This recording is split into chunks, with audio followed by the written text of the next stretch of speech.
Hey everyone, Matt here from Herbal House, and in this video we are running through the Garden of Eden range from Goliath. That is a New Zealand made nutrient, made, developed, formulated, packaged, everything here in the NZ. We highly rate it and we highly recommend it. We are getting such good results from our clients and customers that we have to show you guys a little video on it. So when it comes to actually mixing this stuff up, you're going to have 5 bottles. So over here you're going to have your Adam and Eve, that is your base nutrient, and then you're going to have your 3 additives here. So the first additive is Lush, that is your vegetative additive. You're going to be using that through your veg stage.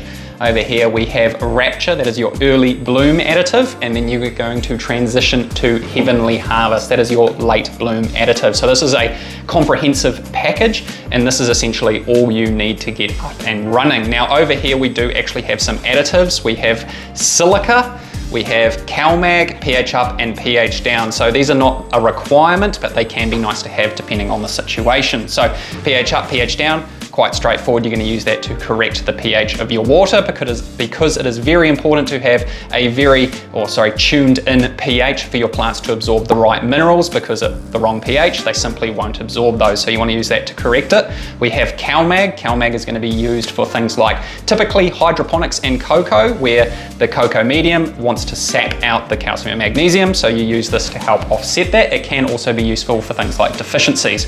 Potassium silicate here. Now silica is actually a really good thing to use for your plants. They do love it, but not everyone uses it. We do actually highly rate it, but when you do use potassium silicate, you actually want to add it first to your water, your feeding water, allow it to stabilize and settle before adding the rest of your nutrient. That does catch a few people out, so keep that in mind. Now, let's start it off with I've got a 5-litre jug here. I'll just bring that to the front. Now we've only filled it to the 4-litre mark, so because if we fill it to the 5, it's actually going to be pretty much overflowing. So in this case, 4 litres, and we're going to be working from there. Now we're going to go off the Garden of Eden chart, which we'll have pop up in just a second there, and we're just going to pick the week 1 veg growth off this chart here, which is 1 ml of Adam and 1 ml of Eve and half a ml of Lush per litre. So we're going to multiply that by 4 because we have 4 litres, and that's how we're going to mix it up. So I've got a couple of tools here. We've got a truncheon EC meter, and we've got a Blue Lab pH pen. Now I'm going to cover in depth why you'd use those, and I've also got, some measuring devices here for actually measuring out the nutrients. But first thing I want to mention is actually checking the pH of your water initially before you start adding nutrients to it. So in a lot of cases, if you've got a pH above 8, which is quite rare, you definitely want to lower it down. So I'm just dropping my pH pen in here, the Blue Lab one, because that's realistically the only instrument we trust.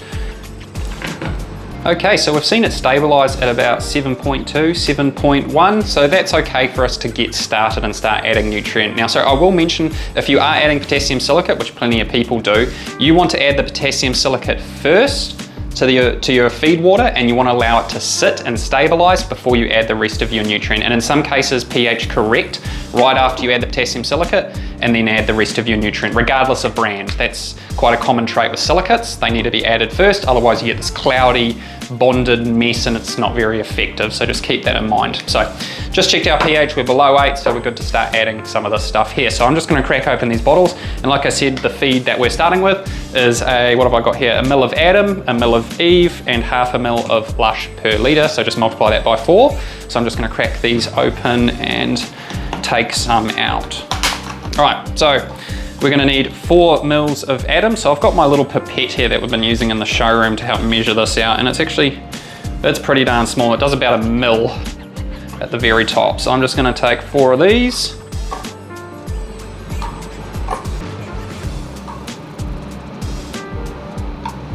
Now most people are probably going to be feeding more than this with a larger bucket, I imagine, rather than a measuring jug, but just for argument's sake. So we've got 4 mils of Adam in here. I'm just going to add that to the mix. Dilute that. We're going to take 4 mils of, I took 4 mils of Eve. Now we're going to take 4 mils of Adam. Lovely colour. Cool, 4 mils of that. Easy. And then we're going to take 2 mils of Lush. So 1 mil. 2. Easy as that. Get that in there. Give it a stir. And give that a minute to even itself out. So effectively, we have just dosed this measuring jug here with week 1 of veg growth nutrient levels for soil. So sorry, I didn't mention that earlier. This is actually a soil ratio that we've mixed it up on, not the hydroponic feed chart, which is typically quite a bit more, or the cocoa charts.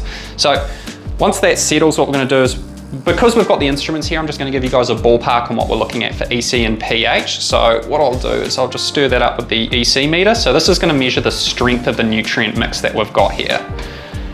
So if we can just stir that around, we are floating at about 0.4 to 0.6 EC. Now, we have an EC target on these feed charts from Goliath here, and that is pretty much right on the money of an EC target of 0.6. So very happy with that, and keeping in mind the higher that number, the stronger the nutrient solution is, and the more risk of nutrient burn you have, but also the more potential you could potentially get from your plants, because more nutrient, right? So I'll just check the pH as well, just to see how that's sitting. Get an idea, because ideally we want to be floating around that low 6s, high 5s, just to get an idea. Now, we haven't pH corrected this water at all, we've just simply added the nutrient, so I'm just going to see where we are sitting straight out of the jug. Pretty much bang on 6. Yeah, so that's actually really good for straight out of the jug here with no correction at all. So if you were sitting a little higher or a little lower, whether you're working with tank water or your town's water is quite a bit different to what we've got here in Auckland, you would then dose your pH up and your pH down to correct that.